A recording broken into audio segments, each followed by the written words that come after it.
আসসালামু আলাইকুম। এই অধ্যায়ে আমি আপনাদেরকে দেখাবো নবম-দশম শ্রেণীর কিছু প্র্যাকটিক্যাল ওয়ার্ক।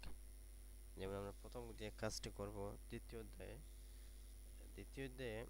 মাইক্রোসফট দ্বিতীয় সম্পর্কিত মাইক্রোসফট অফিস 2007 ইনস্টল করা। মাইক্রোসফট অফিস 2007 আসলে মূলত আমরা যে কম্পিউটারে Word, Excel, Access, PowerPoint এগুলো ইউজ করি, এগুলার প্রোগ্রাম। আসলে ইনস্টল দেওয়ার প্রয়োজনটা কি বুঝে নিই। প্রথমে ইনস্টল দেওয়ার প্রয়োজনটা হলো যে আমাদের কম্পিউটারে অনেক প্রোগ্রাম থাকে না। যখন থাকে না আমরা নতুন করে ঢুকাই, সেই ঢুকানোর প্রক্রিয়াটা প্রসেসকে বলে ইনস্টল। তো কম্পিউটার ইনস্টল দেওয়ার জন্য আমরা কি করতে হবে? প্রথমে আমরা কম্পিউটারে ইনস্টল দিতে হলে প্রথমে আমরা এই যে সোর্স ফাইলটা খুঁজে নিতে হবে। সোর্স ফাইল হচ্ছে আমাদের যে কম্পিউটারের যে জায়গাতে এই প্রোগ্রাম সেটআপ ফাইল আছে সেটা খুঁজে নিতে হবে। তাহলে প্রথমে আমরা মাই কম্পিউটার থেকে বা কম্পিউটার যে ফোল্ডার আছে সেখান থেকে কম্পিউটার ক্লিক করলাম। তারপরে অ্যাপস নামে একটা ড্রাইভ আছে, আমার কম্পিউটারে অ্যাপস একটি ড্রাইভ আছে, সেখানে আমি এই অফিসটা এখানে রেখেছি, office 2007।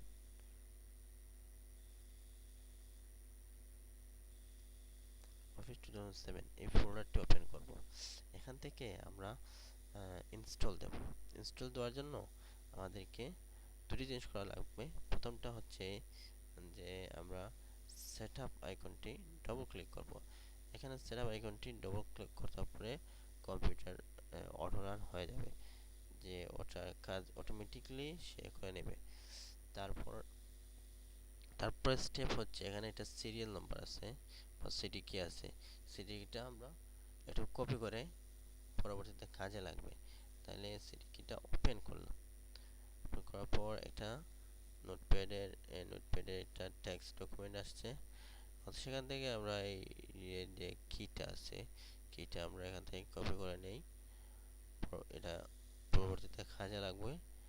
Copy, right button click করলাম, তারপরে কপি।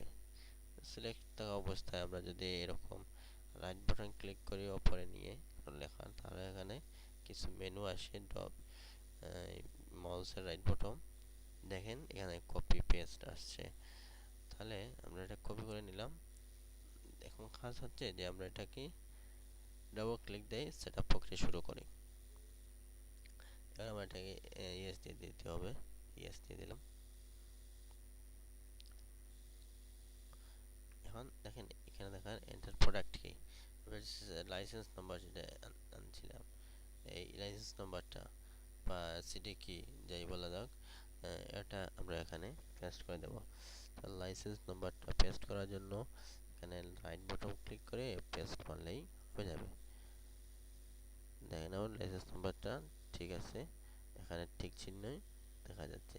তাহলে আমরা কন্টিনিউ ক্লিক করতে পারি, কন্টিনিউ। তারপরে এখানে একটা লাইসেন্স, তাদের লাইসেন্সটা এগ্রিমেন্টে এখানে একটা লম্বা একটা এগ্রিমেন্ট আছে। এই এগ্রিমেন্টটা না পড়েও আমরা অ্যাকসেপ্ট দিতে পারি। I accept agreement.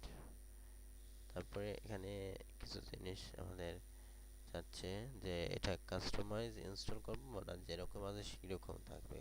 কাস্টমাইজ হলো আপনার পছন্দ মতো, আপনি যেরকম পছন্দ করেন সেই পছন্দ অনুযায়ী এগুলা সেটিং করে নিতে পারেন। যেমন আপনার মাইক্রোসফট ওয়ার্ডের প্রয়োজন নেই, ওয়ার্ডটা আপনি বাদ দিয়ে দিতে পারেন, মাইক্রোসফট পাওয়ার পয়েন্টটা বাদ দিতে পারেন। যে কোনো একটি, দুইটি, তিনটি বা সবগুলাই দুই একটা পরে এই সবগুলো ইনস্টল দিতে পারবেন। মানে আপনার ইচ্ছা মতো যে কোনো কিছু করা যায়, নিজের ইচ্ছা মতো কাস্টমাইজ।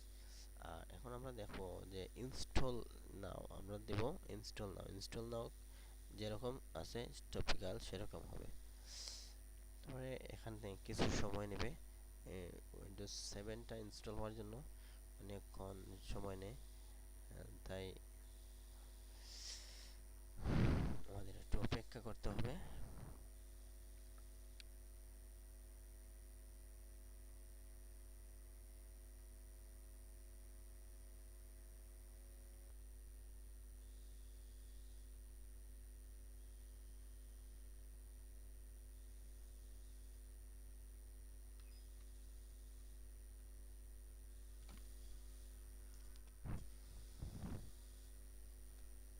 যখন এই প্রোগ্রেসটা শেষ হবে তখন এরকম একটা উইন্ডোজ দেখবে, তার মানে হচ্ছে যে আমাদের ইনস্টলেশন প্রক্রিয়াটা কমপ্লিট হয়ে গেছে। ক্লোজ দিয়ে দিচ্ছি, যেহেতু কমপ্লিট হয়ে গেছে। এখানে মেসেজ দেখাচ্ছে যে আপনার যে ইনস্টলকৃত প্রোগ্রামটি সাকসেসফুল হয়েছে। তাহলে ক্লোজ দিচ্ছি, ক্লোজ, এটাও ক্লোজ দিয়ে দিচ্ছি। এখন আমরা দেখবো মাইক্রোসফট অফিস 2003 আসছে কিনা। তাহলে আমাদের প্রোগ্রাম ওপেন করার সিস্টেমটা তো জানা আছে, তবে প্রোগ্রাম স্টার্ট করতে হয়। কম্পিউটার প্রথমে স্টার্ট, তারপরে অল প্রোগ্রাম, তারপরে আমরা এখান থেকে ড্রপ ডাউন, মাইক্রোসফট অফিস, তারপরে দেখেন অফিসের যে ডিফল্ট প্রোগ্রামগুলো আছে সেগুলো চলে আসছে। তো এরকম আমরা একটি প্রোগ্রাম ইনস্টল দিতে পারি। ইনস্টল দেওয়ার প্রক্রিয়া এরকম। পরবর্তী অধ্যায়ে আমরা দেখব কিভাবে এটা আনইনস্টল করতে হয়। ধন্যবাদ সবাইকে।